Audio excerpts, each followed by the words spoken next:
नमस्कार, स्वागत आप सभी का यूट्यूब चैनल नॉलेज टीवी। सभी हरियाणा वासियों के लिए 13 बड़ी खबरें, घोषणा, आदेश, ऐलान। क्या है पूरी अपडेट, आइए देखते हैं। हरियाणा की हर छोटी से बड़ी जानकारी के लिए चैनल को सब्सक्राइब जरूर कर लें।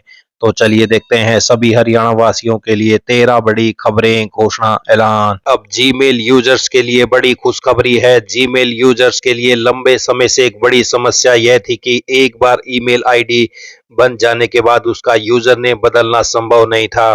कई लोगों ने सालों पहले पर्सनल नाम से ईमेल बना लिया था, जिसे बाद में प्रोफेशनल काम में इस्तेमाल करना मुश्किल होता था। ऐसे में नया ईमेल बनाना पड़ता था, पुराना डाटा ट्रांसफर करना पड़ता था। अब इस समस्या का समाधान आ गया है। यह बदलाव केवल जीमेल तक सीमित नहीं है, बल्कि गूगल ड्राइव, गूगल फोटोज और अन्य गूगल सेवाओं पर भी लागू होगा। यानी आपका पूरा गूगल अकाउंट एक नई पहचान के साथ काम करेगा।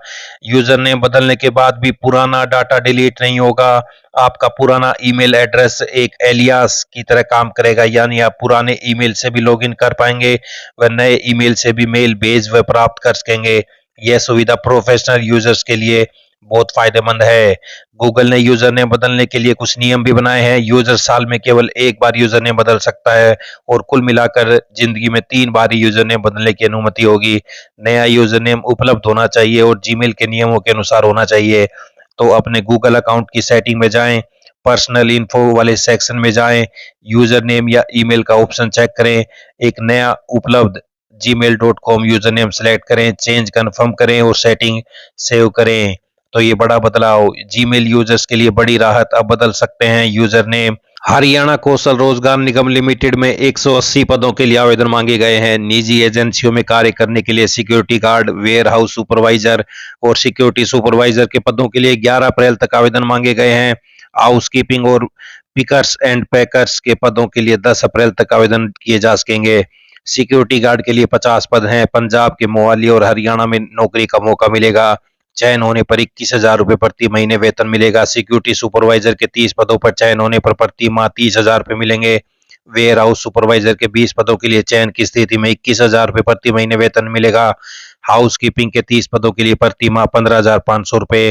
पिकर्स एंड पैकर्स के 50 पदों के लिए 19,000 प्रति महीने वेतन मिलेगा। सभी पदों के लिए आवेदन करने के लिए 10वीं या 12वीं, स्नातक या ITI यानी कोई भी एक योग्यता होना जरूरी है। वेतन के अलावा रात में अतिरिक्त ड्यूटी का पैसा मिलेगा। तो हरियाणा कौशल रोजगार निगम में 180 पदों के लिए 11 अप्रैल तक आवेदन।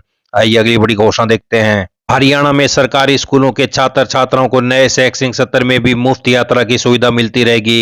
1 किलोमीटर से अधिक दूरी तय करने वाले विद्यार्थियों के स्कूल से घर तक आने जाने की व्यवस्था सरकार करेगी। निःशुल्क विद्यार्थी परिवहन सुरक्षा योजना के तहत 1ली से 12वीं कक्षा तक के विद्यार्थी पात्र हैं। योजना का संचालन संबंधित स्कूलों की प्रबंधक समितियां की ओर से किया जा रहा है। योजना के संचालन के लिए स्कूल प्राचार्य के माध्यम से विशेष बैंक खातों में राशि भेजी जाती है। 50 से अधिक छात्र होने पर दूर दराज के स्कूलों में जाने वाले छात्रों को मुफ्त बस सेवा उपलब्ध कराई जाएगी। जिन गांव में विद्यार्थियों की संख्या 5 से 10 है, वहां शिक्षा विभाग की ओर से परिवहन सुविधा उपलब्ध कराई जाती है। तो सरकारी स्कूलों के छात्रों को मिलती रहेगी मुफ्त यात्रा की सुविधा। आइए अगली बड़ी घोषणा देखते हैं। RBI द्वारा बैंकिंग प्रणाली में कई महत्वपूर्ण बदलाव किए जा रहे हैं। ये सभी बदलाव नवंबर 2025 से जुलाई 2026 के बीच चरणबद्ध तरीके से लागू हो रहे हैं। 1 जुलाई 2026 से क्रेडिट स्कोर हर महीने के बजाय हर हफ्ते अपडेट होगा। इससे अच्छी वित्तीय आदतों का फायदा स्कोर पर तुरंत दिखेगा, लेकिन किस्त में देरी का नुकसान भी जल्दी दर्ज होगा।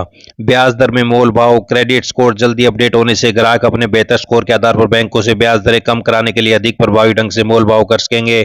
4 नॉमिनी की सुविधा। 1 नवंबर 2025 से बैंक खातों और लॉकर में अधिकतम 4 नॉमिनी जोड़ने की अनुमति मिल गई है। इससे उत्तराधिकार की प्रक्रिया पहले के मुकाबले सरल होगी और पारिवारिक विवादों में कमी आएगी। पंजाब एवं हरियाणा हाई कोर्ट ने हरियाणा के एक्सटेंशन लेक्चरों की 60 वर्ष तक सेवा जारी रखने की मांग खारिज कर दी है। कोर्ट ने स्पष्ट किया कि मौजूदा नीति के अनुसार 58 वर्ष के बाद सेवा में बने रहने का कोई वैधानिक अधिकार नहीं है और इसमें राहत नहीं दी जा सकती। तो एक्सटेंशन लेक्चर को झटका, 58 साल से आगे सेवा बढ़ाने की मांग खारिज। तो बड़ी अपडेट। आइए अगली बड़ी घोषणा देखते हैं। प्रदेश में मौसम बार बार करवट ले रहा है। मौसम विभाग के अनुसार रविवार और सोमवार को भी आंशिक या घने बादल छा सकते हैं। मंगलवार 7 अप्रैल से पश्चिमी विक्षोभ सक्रिय होगा। मंगलवार 7 अप्रैल को तेज हवाओं के साथ बारिश ओलावृष्टि का अनुमान जताया गया है। तो 5 और 6 तारीख को मौसम साफ रहेगा। 7 और 8 अप्रैल को बारिश ओलावृष्टि के आसार जताए गए हैं। आइए अगली बड़ी घोषणा देखते हैं। कर्मचारी भविष्य निधि संगठन ईपीएफओ इस वर्ष ईपीएफ खाता धारकों को उनके वित्त वर्ष 2025-26 का ब्याज उनके खाते में रिकॉर्ड समय के भीतर जमा कराने की तैयारी में है। ईपीएफओ की योजना है कि इसी महीने से घोषित 8.25% ब्याज जमा करने की शुरुआत कर दी जाए और मई के अंत तक सभी खातों में ब्याज जमा कर दिया जाए। तो ईपीएफ सदस्यों को अप्रैल मई में ही मिलेगा ब्याज। तो ये बड़ी अपडेट। तो वहीं हरियाणा में कांस्टेबल भर्ती के लिए शारीरिक माप प्रशिक्षण 15 अप्रैल से शुरू होने जा रहा है। तो ये बड़ी अपडेट। युवाओं के लिए प्रवेश पत्र जल्द आयोग की वेबसाइट पर जारी किए जाएंगे। तो ये बड़ी अपडेट। भर्ती में करीब 2,70,000 युवाओं ने आवेदन किया है। तो हरियाणा में कांस्टेबल भर्ती के लिए शारीरिक माप परीक्षण 15 अप्रैल से। आइए अगली बड़ी घोषणा देखते हैं। फसल अवशेष जलाने की घटनाओं पर रोक लगाने के लिए 1 अप्रैल से सैटेलाइट के माध्यम से प्रत्येक खेत की निगरानी शुरू कर दी गई है। अब यदि कोई गेहूं के फसल अवशेष में आग लगाता तो प्रशासन की नजरों से नहीं बच सकेगा। तो ये भिवानी से बड़ी अपडेट।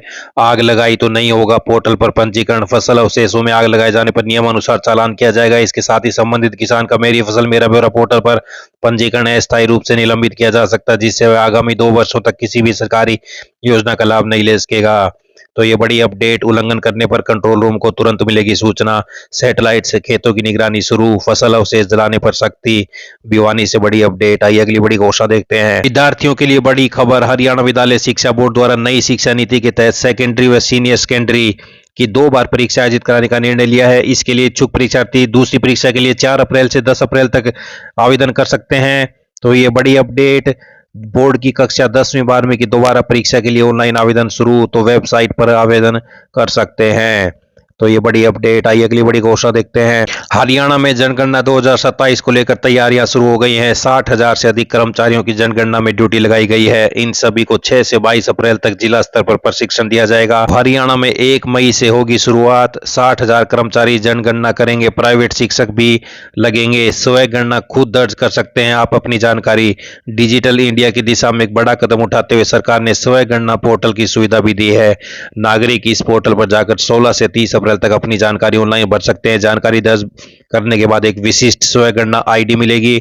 जब अधिकारी आपके घर आएंगे तो उसे बस ये आईडी दिखानी होगी। आईडी साझा करते ही आपका डाटा पोर्टल पर सत्यापित होकर दर्ज हो जाएगा। हरियाणा में 31 मार्च को तेज बारिश और ओलावृष्टि से खराब हुई फसलों की कृषि और राजस्व विभाग ने सर्वे रिपोर्ट तैयार कर ली है। इसके अनुसार 8 जिलों के 361 गांव में फसलों में 5 से 80% तक नुकसान बताया गया है।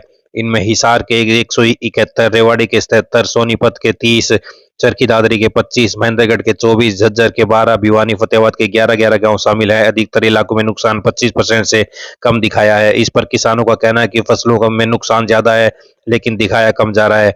25% से कम नुकसान दिखाए तो मुआवजा भी नहीं मिलेगा। वहीं अधिकारियों का कहना है कि सर्वे रिपोर्ट मुख्यालय भेजी जाएगी। उसके बाद जब सरकार क्षतिपूर्ति पोर्टल खोलेगी तब उस पर किसान को खराब फसल का ब्यौरा दर्ज करना होगा। इसके बाद स्पेशल गिरदावरी कराई जाएगी। इसमें नुकसान के सही आकलन का पता चलेगा। फिर सरकार मुआवजा राशि जारी करेगी। तो हरियाणा में ओलों से 361 गांव में फसलें 5 से 80% तक खराब। तो ये बड़ी अपडेट। ये सभी हरियाणा वासियों के लिए आज बड़ी खबरें। घोषणा आदेश ऐलान पर